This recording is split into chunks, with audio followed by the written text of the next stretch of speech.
In today's video, I'm finally going to be doing my story mode review of Mortal Kombat 1. A lot of people have been asking for my thoughts on the Mortal Kombat 1 story. I haven't really talked about it that much, and a lot of people have been asking for my story review, and it's finally here. I apologize for having it take so long. There is no excuse. I'm just a really bad procrastinator. As a reminder, make sure you leave a like on this video, subscribe to the channel if you haven't already. Your support very much does go a long way, and it's very important to me. The last thing I want to give your attention to is tomorrow's live stream on October 17th at 1 p.m. Pacific Standard Time. I will be live here on this YouTube channel doing a Mortal Kombat Legends cage match watch party. Not going to be showing the movie on stream, of course. You're just going to just see my live reaction. If you guys want to watch the movie, join my Discord. The link is in the description below if you guys want to watch the movie yourselves. But the actual live reaction to the movie is going to be at 4:30 Pacific Standard Time. I'm starting the stream at 1 because I'm going to be doing some nice little entertaining content for you guys. Going to do some react content, reacting to some videos, and having fun with some tier lists. So remember, the live stream starts at 1 p.m. Pacific Standard Time. I'm going to be doing those things first. Then at 4:30 on that same live stream is when the live reaction to the cage match movie starts. I hope to see you there. I would say that you guys know the drill with these kind of videos when I start out with the negative things first and then I talk about the things that are positive at the end of the video. This time around, it's not going to be that way. I'm actually going to be talking about the things that I do like first, then the negative things. Because when I was writing down my notes for this video, for my story mode review, it was when I was actually rewatching the Mortal Kombat 1 story. And I noticed that when I was writing down my positive things, it was literally from the beginning of the story mode, and then when I was writing about the bad things, it was at the end of the story mode. And it's funny because that's sort of how I'm seeing a lot of people react to the Mortal Kombat 1 story mode. A lot of people I've noticed say that they really like the stuff in the beginning, they like the stuff in the middle, and then they didn't really like the things at the end. And it's not going to be that much different from me, but I'm going to get into specifics on the things that I do like and the things that I don't like. I really, really like the dynamic and the chemistry between Raiden and Kung Lao. The chemistry between the two is exactly how I would imagine the chemistry between Liu Kang and Kung Lao would be if it was fleshed out. I'm not salty at the fact that it's not Liu Kang. I'm not seeing that as a missed opportunity. I'm just saying that this is some of the stuff that I would have liked to have seen over the years. This is the norm that I would like to see Kung Lao and Liu Kang have, but I'm glad that Raiden has this connection. This new version of Raiden has this connection with Kung Lao. And speaking of Raiden, Raiden is also one of the highlights of the story mode. He is absolutely fantastic. This is probably the best Raiden we have got since Mortal Kombat Legends. I'm not really a big fan of the traditional Raiden from the NetherRealm games. I mean, this is a NetherRealm game, but you guys know what I'm talking about. I'm talking about the rebooted timeline from MK9. I'm talking about MK9 Raiden, I'm talking about MKX and MK11, because that Raiden is just kind of boring. He doesn't really have that much of a personality. There was flashes of some really nice depth in Mortal Kombat X, but then it reverted back to just boring speech guy in Mortal Kombat 11. And he was like that in Mortal Kombat 9 as well. And I didn't really like the way Raiden was written. This new and young Raiden, he is very down to earth. He's just a simple, community-oriented man. He's just a simple guy who likes to look over his village. He likes to talk to people. He likes to help people. This is how Raiden should be, even when he's this godly figure. He should be down to earth, because if you're a god and you spent time on earth for like billions of years, you should probably be used to the humans that you are constantly watching over. You should be more connected with them at the point of when we meet Raiden at the time of Mortal Kombat 1, at the time of Mortal Kombat 9, all that kind of stuff. Raiden should be more connected with the humans. And in fact, in the original timeline, Raiden was chosen to be the protector god of Earthrealm because he was the one more close with the humans, more connected with the humans. And although Raiden in this game is a human himself, he's more connected with people. He's more connected with his village. Those same virtues, that same spirit, hit my mic, that same spirit is present in Mortal Kombat 1 Raiden that I wish was present in every single Raiden that we get. The Christopher Lambert version does this right, and the Mortal Kombat Legends version of Raiden does this right as well. So Raiden is definitely one of the biggest highlights in this game for me. gameplay aside, because Raiden Cyrex is annoying as hell, but story-wise, characterization-wise, absolutely fantastic. I also like how Kung Lao isn't like a snarky, jealous asshole. There's still hints of it in there, but he humbles himself when he needs to. And his ending also gives you that. He learns how to have self-control. He learns to humble himself. He learns to have more honor and to be more peaceful and graceful. That's one of the best endings that I've ever seen from Kung Lao in a long time. And this characterization of Kung Lao in general in the story is great. I also really like how they handle Liu Kang. Liu Kang is still mostly a pacifist in this game. He doesn't let power get to him. He doesn't brag about it. He kind of stepped down as the Keeper of Time and mainly just wanted to connect with the people of Earthrealm and be Earthrealm's protector. He's a more mature Liu Kang, a different version of Liu Kang, but the spirit and the essence of his character very much carries over from his portrayal in Mortal Kombat 11, which is absolutely great. And as somebody who is a Liu Kang fan, Liu Kang is my favorite character of all time, always has been since day one. I am a satisfied fan. Also, Johnny Cage. This is probably my favorite version of Johnny Cage. He's great from beginning, middle, and end. This is a perfect mix of arrogant, asshole, funny Johnny Cage and mature Johnny Cage from Mortal Kombat X and Mortal Kombat 11. So a perfect mix of Mortal Kombat 9 Johnny and Mortal Kombat X and 11 Johnny. I don't know how they keep doing it, but NetherRealm keeps getting Johnny Cage right. If there's one character that NetherRealm has just done perfectly, it's Johnny Cage. He is absolutely fantastic in this game. Again, might be my favorite Johnny of all time. And for the most part, I really do appreciate the simplicity of this story mode. Again, for the most part, I really enjoyed how straightforward the story mode felt up until you know when. And that's something that I miss from Mortal Kombat X. Now, I have my problems with Mortal Kombat X, but I will say that Mortal Kombat X is probably the best written story mode. It's very simplistic and very straightforward. You know exactly what kind of story you're getting into, and you understand how the story is playing out while you're playing it. Now, granted, for me personally, it's not very inspired. It is kind of boring for me, but it is structured very well. Mortal Kombat 11, I kind of had problems almost right out of the gate. It's not perfect. It is not like Mortal Kombat X in the way it's structured, but it is like 60 to 70% there, and I do appreciate that. Also, this is something that I don't see a lot of people talking about it. It's not like people are ignoring it, but I feel like there isn't enough praise given to Sindel's character and the way she's written. This is probably, at least in my opinion, the best written and the best portrayal of Sindel that we have gotten since Mortal Kombat Deception. This is the first time we have seen Sindel's true, real character, true, real personality when she's not undead and mind-controlled, when she's not evil like how she was in Mortal Kombat 11 and, you know, undead and mind-controlled in Mortal Kombat 3. This is the first time we basically got Mortal Kombat Deception Sindel in cutscenes. Like how we have been saying to write Sindel, how we've been describing Sindel's character from Mortal Kombat Deception is portrayed perfectly in Mortal Kombat 1. And I love how they went complete opposite mode, going from Mortal Kombat 11, which we all know how bad that was, to Mortal Kombat 1. I've never been invested in Sindel that much. I'm not a Sindel fan. I don't dislike the character, but I'm not like a super fan. I'm not super invested in Sindel as the character.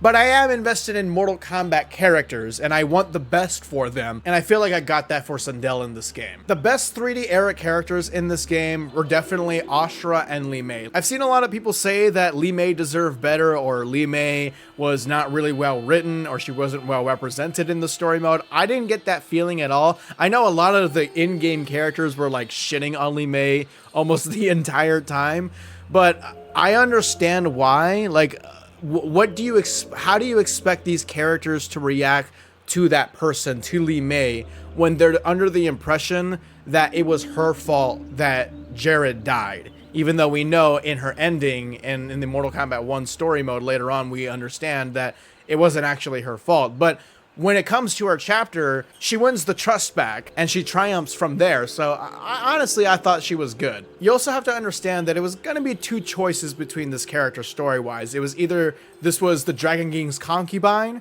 or what we got in Mortal Kombat 1 story mode. And I would rather take the Mortal Kombat 1 story mode at any point of the day. And then Ashra. Ashra was my most requested female character in this game. And I think she was my number 2 most requested character in the game overall in Mortal Kombat 1. And I think she was written so damn perfectly.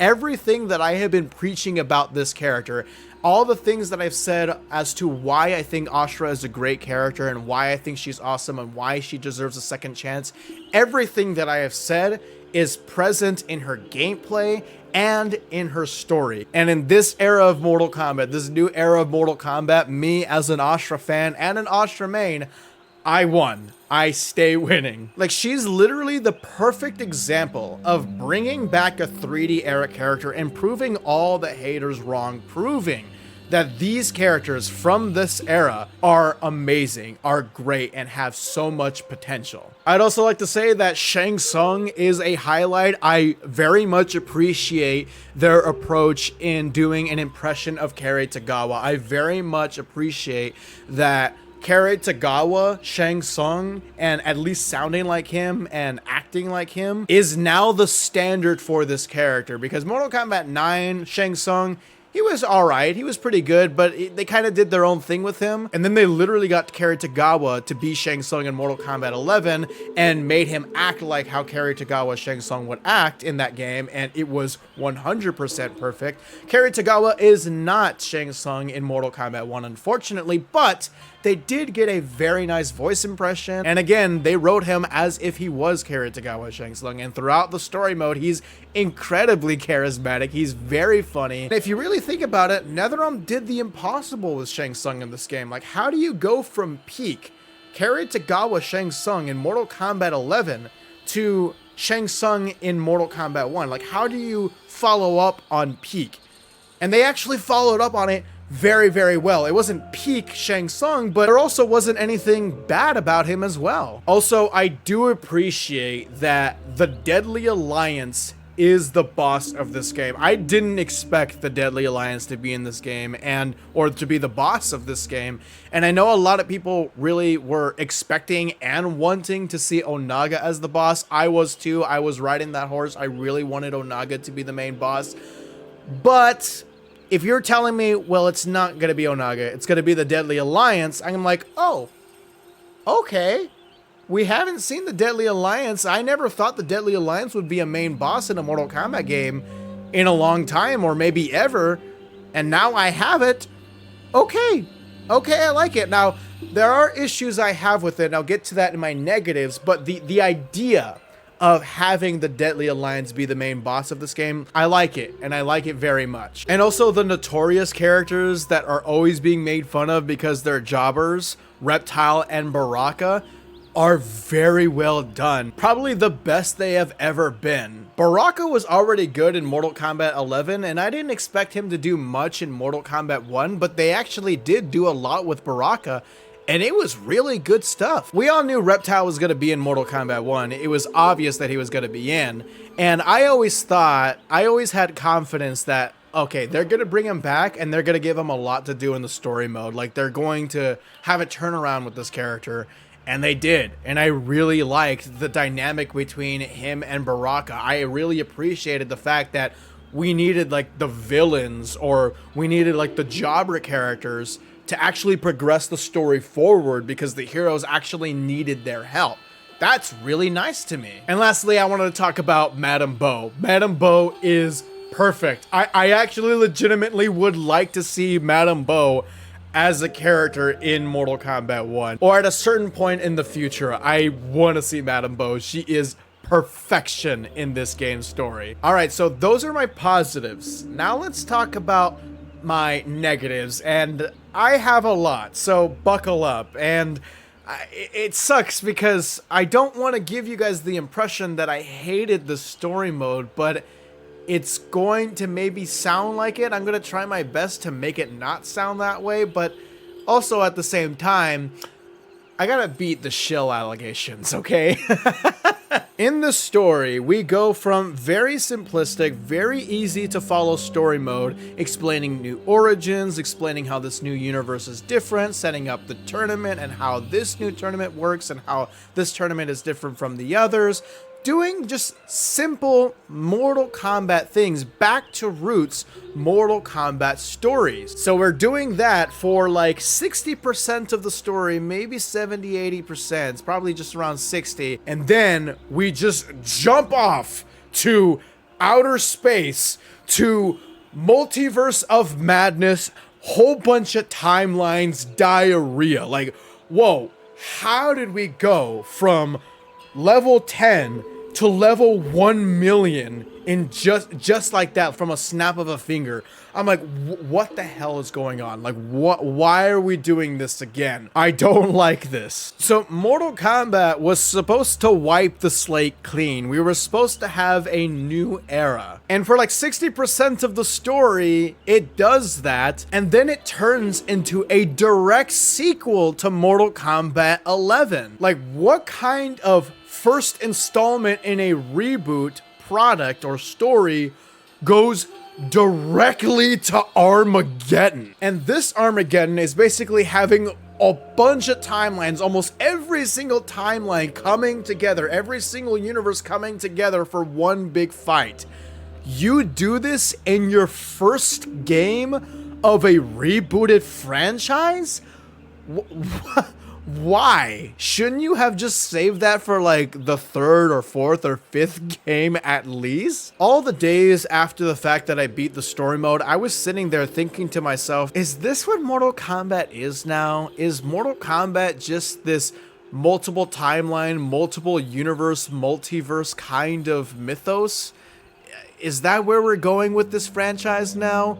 We didn't like it in Mortal Kombat 11, and you doubled down on it, like, by a lot in this game, in the very next game. Like, Mortal Kombat is best when it is just a martial arts karate type story. Of course, the games have gotten bigger, and you're allowed to go bigger, you know, by doing things like Onaga and Shao Kahn and stuff, but for the most part, it's been very simplistic, and I miss when it was like that. And again, don't get me wrong, we did get a lot of that for like 60% of the story mode, and that is when I was enjoying the story mode the most. And then when it wasn't, and it was this entirely different thing, this very Marvel DC comic booky route, I was just like, oh, this is not why I like Mortal Kombat. This is not the kind of stories that I'm interested in. I was really hoping that Mortal Kombat 1 would just largely ignore those kind of elements that were introduced in Mortal Kombat 11, these timelines and multiversal kind of tropes, but I didn't get that, and it left me feeling kind of just that's kind of my feeling when you mention multiverse and timelines in Mortal Kombat. Like, that's the reaction you're gonna get out of me. Like, I will take it for what it is. I will look at it regardless. I will, you know, judge it from a third person point of view, from like, you know, just on the story alone. And even then, I just don't like it. It's just not for me. Like, Titan Shang Tsung from the Mortal Kombat 11 timeline, from the Aftermath ending, just exists because he can. The reason why he exists is because the fight between him and Liu Kang at the end of Mortal Kombat 11 Aftermath splintered timelines just because, like, that's your explanation as to why he's able to be alive and why he exists now, is just because the fight splintered time. Like, okay, if that's the case, then the fight between Liu Kang and Kronika should have splintered timelines, so Kronika should exist somewhere. Kronika should still be alive. But in the story mode, earlier in the story mode, Garrus says that once Titans are killed, they can no longer exist. But then again, the explanation as to why Shang Tsung is still alive from Mortal Kombat 11 is because they had a fight, and that's it. Like, like what? That's your explanation? So I mentioned that I like the idea. I like the fact that the Deadly Alliance is the main boss in this game, and I still do. But it's not the Deadly Alliance. The main boss of this game is not the Deadly Alliance that we spent the majority of our time following in the story mode. The boss is just from another timeline, and yes, it's a timeline we're familiar with, but we weren't following that. We weren't investing in those versions of the character throughout the entirety of the story mode.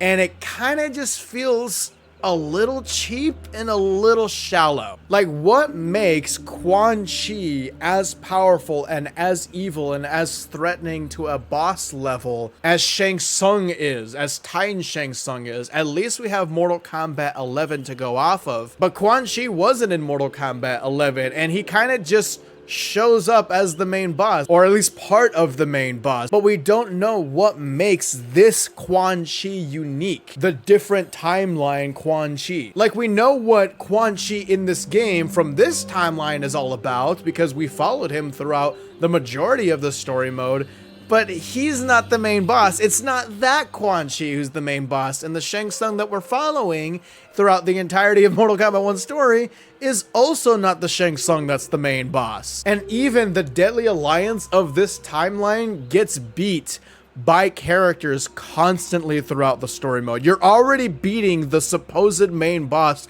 throughout the story mode. It's just a little bit of a mess to me. I like what we got story-wise from these characters. And again, I do like the fact that the Deadly Alliance is not only in this game, that they're the main boss. I just wish they were done better. I wish we actually felt like they were a threatening force. They kind of just come out of nowhere because they can. And the boss fight, although I thought it was fun gameplay-wise with Armageddon because of how ridiculous it is, just fighting just a bunch of NPCs, like these random mishmashes of these characters. I thought it was funny and I thought it was hilarious and I was having a good time, but it was too ridiculous. Just being able to play in Armageddon, basically playing in that cutscene that we all know from the original Armageddon, was entertaining and fun to me no matter the context. And the ending and the boss fight kind of felt uninspired to me, and it didn't help knowing the fact that the character that you ended the story mode with is basically an NPC version of the characters that are on the roster. They are not the characters that you are following and investing your time into. They are just basically NPCs, like I said. Like, Armageddon just happens and then it ends very suddenly. And I thought it was a really cool mechanic to choose your final warrior, you know, fight through Armageddon with your favorite character that's on the roster. I just thought that fact alone, the fact that you can do that no matter the context, I think that's cool, that's interesting. But you have to think to yourself, oh my god, I've been really enjoying these characters and I've been investing my time into learning these characters that I've been following for like 3 hours, and then I end the story mode with Liu Kang from timeline number 56. Like, okay, wait, hold on. What makes this Liu Kang cool? Like, I don't care about this Liu Kang. I care about the Liu Kang that, you know, was at the beginning of the story mode or from Mortal Kombat 11. So that's pretty much what I have to say about the story mode in broad terms with the negatives. Now I'm gonna get down to character-specific story choices that I really have problems with or I straight up don't like. And I'm gonna start out with this one, and I know I'm gonna get a lot of shit for it because I got a lot of shit for it in my story mode playthrough. A lot of the comments were pretty mean, but I have to be honest with you guys in my thoughts. I'm not gonna hold back on things that I don't like. If I don't like something, I will say it. And that is the character of Mileena in this game, and Mileena's story in this game. Whew! Oh boy, here we go. So Mileena in Mortal Kombat 1 has the spotlight over Kitana. And I want to be clear, I am okay with that idea. Kitana had a really good showing in the last game, and if their philosophy is, well, Kitana had her time to shine, now it's time for Mileena to have her time to shine, That's fine with me, and I'm okay with that. The idea of Mileena having the spotlight, being the main girl over Kitana, is okay with me. I want to make that clear. However, why does she get emotional scenes with Jared when she never had a previous connection with Jared in the entire history of Mortal Kombat? Kitana meeting her father again, seeing Kitana have cutscenes with Jared, having conversations with Jared, having emotional scenes with Jared, has been one of the most requested things from the Mortal Kombat lore fans and Kitana fans as well. That is something that we have long awaited to see. And in this story mode, she only gets a hug and no further interaction. Mileena has never had ties with Jared. That's not something you think about when you think of Jared. When you think of King Jared, you think of his connection with Kitana, and at the very least Sindel. And I was very happy with the Sindel and Jared interactions in the story. I was happy about that. But only a hug with Kitana? We have waited years to see Jared in this game and have a connection with his family, with his daughter Kitana and his wife, and you only get a hug with Kitana. Kitana has had a decade-long connection with Sindel and Jared, and there has been a total of zero, I will repeat this, zero meaningful interactions and stories between those three characters.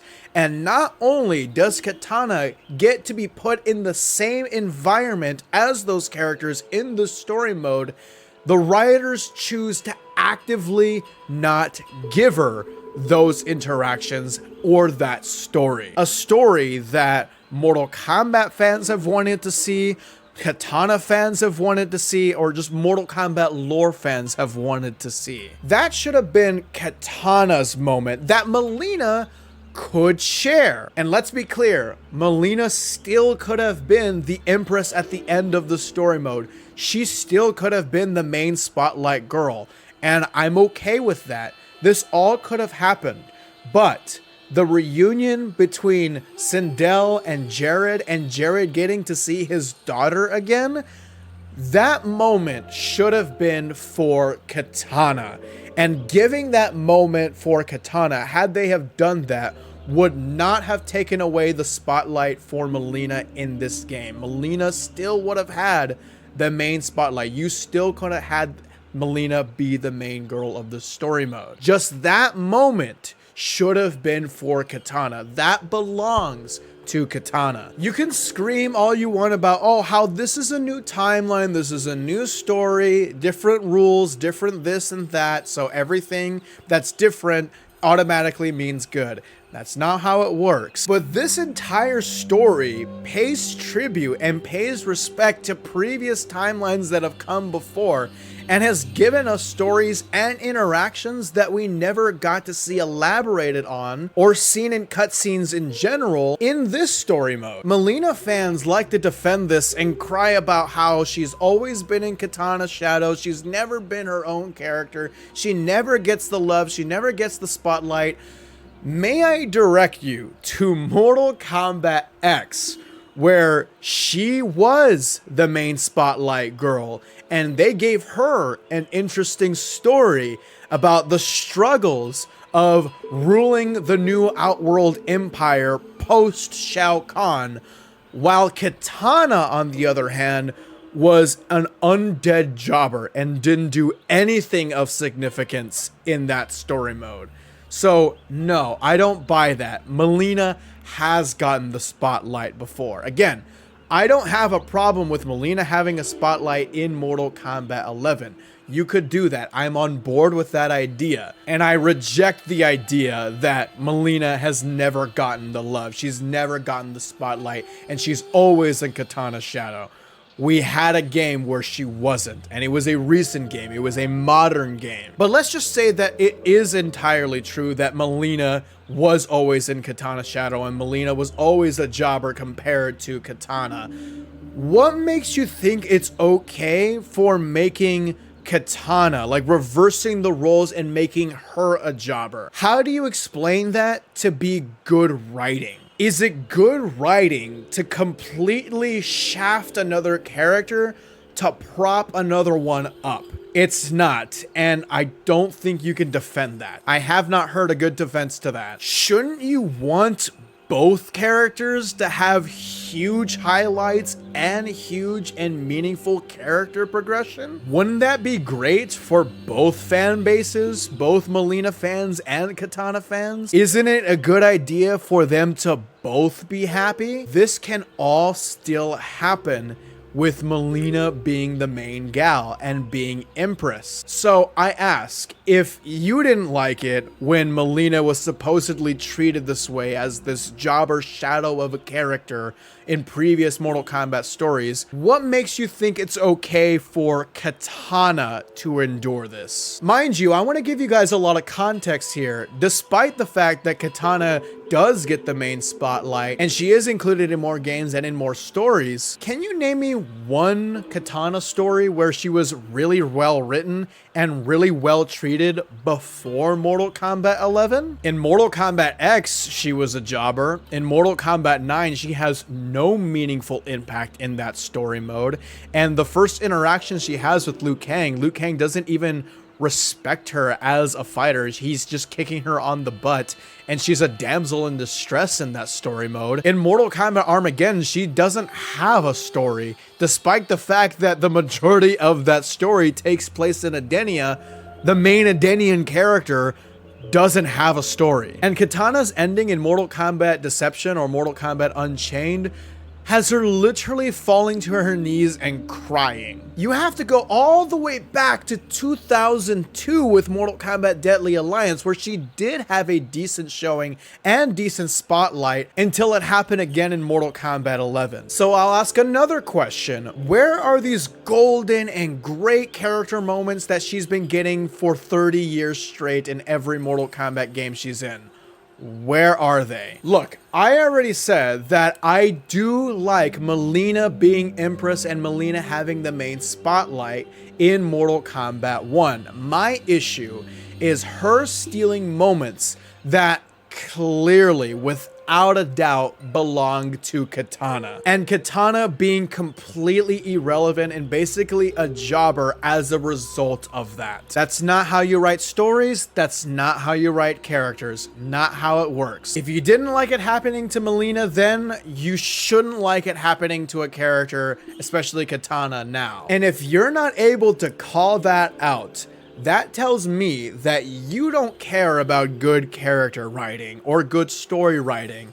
You just want to be able to Yas Queen your favorite character. Seriously, I am willing to debate anybody on this Katana and Mileena issue in Mortal Kombat 1. Anybody. You can DM me on Twitter about it, DM me on Instagram, email me, whatever. I will set up the debate. I'll give you the spotlight. We'll do it on stream. I'll give you free clout. I am willing to debate this to the death. Whew, I'm on the segment of talking about individual character stories, and I only did Mileena and Katana. And there are some other characters that I still haven't talked about, and I spent a lot of time on them. So let's talk about the other characters. The main Havoc in the story is not really recognizable at all with the Havoc that we've all grown attached to in Mortal Kombat Deception. And apparently he's actually Dairu, who just dresses like Havoc. Like, okay. Havoc at the end credits, or Titan Havoc, actually talks and acts like classic Havoc, like the Havoc that I've grown attached to in Mortal Kombat Deception. So if we get an Aftermath type DLC expansion, story expansion, and Havoc is the main boss, I'm gonna be excited for that, and I'm glad to be having that.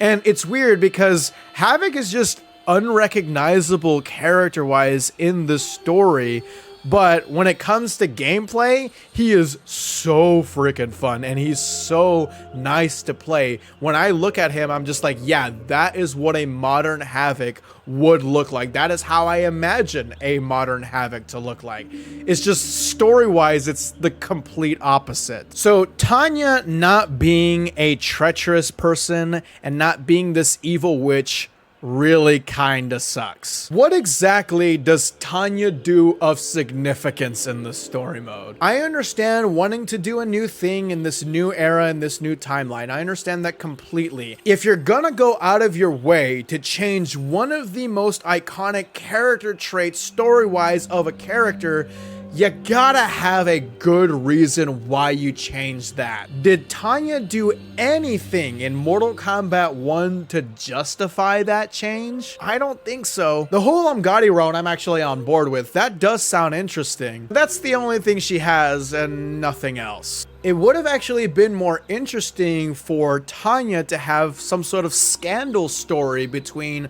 her and Li Mei and Jared's death. Either she had something to do with Jared's death, or she allowed it to happen and she allowed a cover-up to happen, or do whatever you want with that. Like some sort of scandal story would have been a lot more interesting than what we got with Tanya story-wise in Mortal Kombat 1. Why is Rain not the son of Argus in this game? Is there any real reason as to why we needed that fact about him to change? That's one of his most iconic parts of his character story. Why did you feel the need to change that? Like, his story is pretty okay in my opinion, but his character ending, which is canon by the way, is him pulling a god and flooding Sato and killing a bunch of people in the process, and then after that, he basically just falls to his knees and cries and asks for forgiveness to the Outworld throne. Like, where are you going with this character story rise with Rain? Like, you changed a lot of things about him for this? I don't know about that, man. So let's talk about Bi-Han and Sub-Zero. I actually do like that he's an absolute bitch in this game. He's an asshole. Like, I don't like him character-wise, but that's why I like him. I like the fact that he's an asshole. I like the fact that he's such a mean bitch. But he's a little too evil in this game and a little too power hungry for a character like Bi-Han. There's this misconception out there that Bi-Han was evil, and he was always evil with a capital E. And in the original games, he was never this power-hungry, evil with a capital E kind of person. Again, not in the original games or in the Mortal Kombat 9 timeline, and he was not even like this at all as Noob Saibot. To be clear, Bi-Han is also not a good guy, and he's not just this misunderstood person. He's not this person who did nothing wrong, and trust me, he's not a person who's supposed to be redeemed. Like, name me one good thing that Bi-Han did out of the kindness of his heart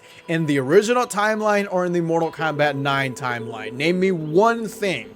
And no, don't tell me that he saved Earthrealm and Mortal Kombat mythologies. In that story mode, he was only ordered to do that. He only did what he did because he was ordered to do that by the Grandmaster and Raiden. He wouldn't have done it had he have not been asked to do so. Like in Mortal Kombat 1, the original, his mission was to go and assassinate Shang Tsung.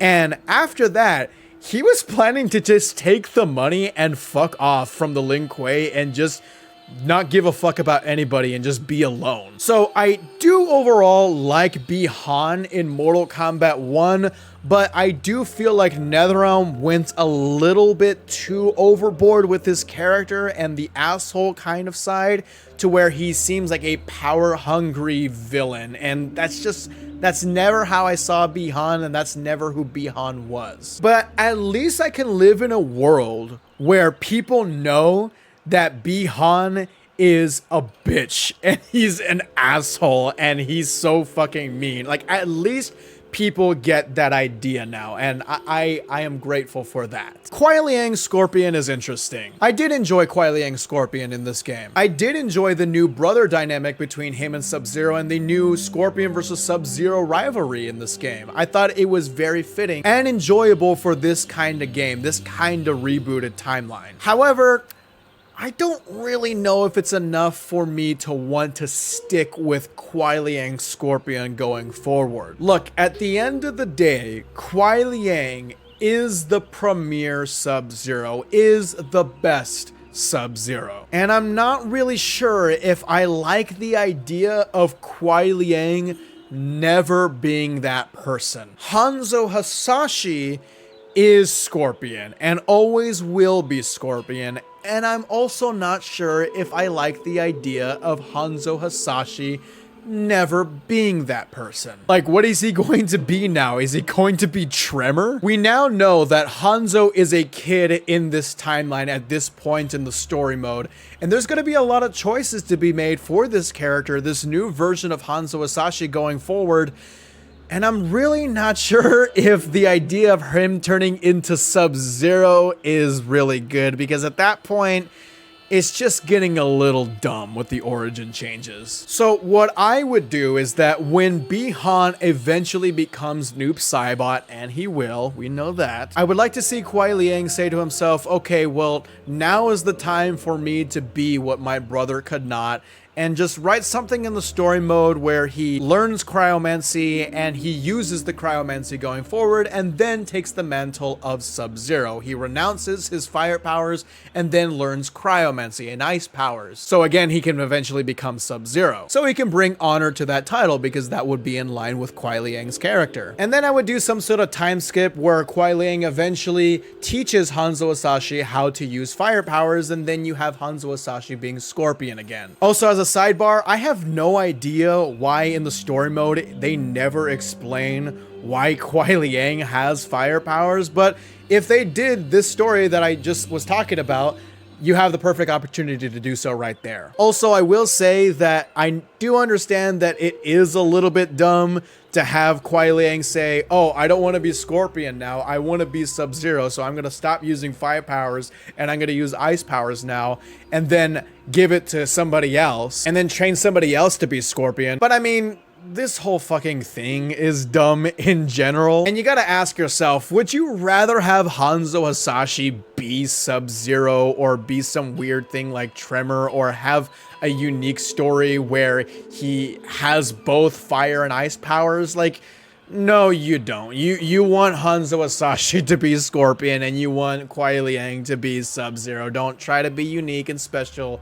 Let's just go back to the way it is. It was fun for one game. I liked it for one game, but let's go back to normal because it would get a little too weird if you doubled down on it. Other than that, those are kind of the only origin changes and character stories that I have issues with. Everything else I can live with, and nothing really pissed me off, and things that I can just understand coming from a new rebooted timeline. Mortal Kombat 1 story-wise just has a lot of weird and random shit that I really wish wasn't there. I don't hate the Mortal Kombat 1 story mode. There was a lot of things in the story mode that I very much did enjoy, but it wasn't without those moments where I'm sitting back and I'm just like, oh my god, what are you doing? Why are you doing this? And I will say, I still want to see more. If we get a story mode Aftermath-like expansion DLC, I'm going to be excited to see Titan Havoc, especially considering the fact that Titan Havoc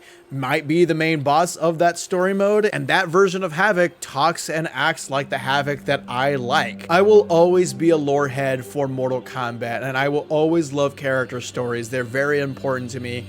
And I am glad that Mortal Kombat 1 once again gave me a new story to talk about, a new story to dissect, and new character routes to dissect and talk about, and to make YouTube videos about. It never gets old to me, even in the worst times. So those are my thoughts on the Mortal Kombat 1 story. Let me know what you guys think about it, and what do you guys think about my thoughts on the story. I know it'll get a little spicy in the comments, but you know, try to keep it civil. Try to keep it civil. If you enjoyed this video, make sure you drop a big thumbs up and subscribe for all things Mortal Kombat. I will see you guys in the next video.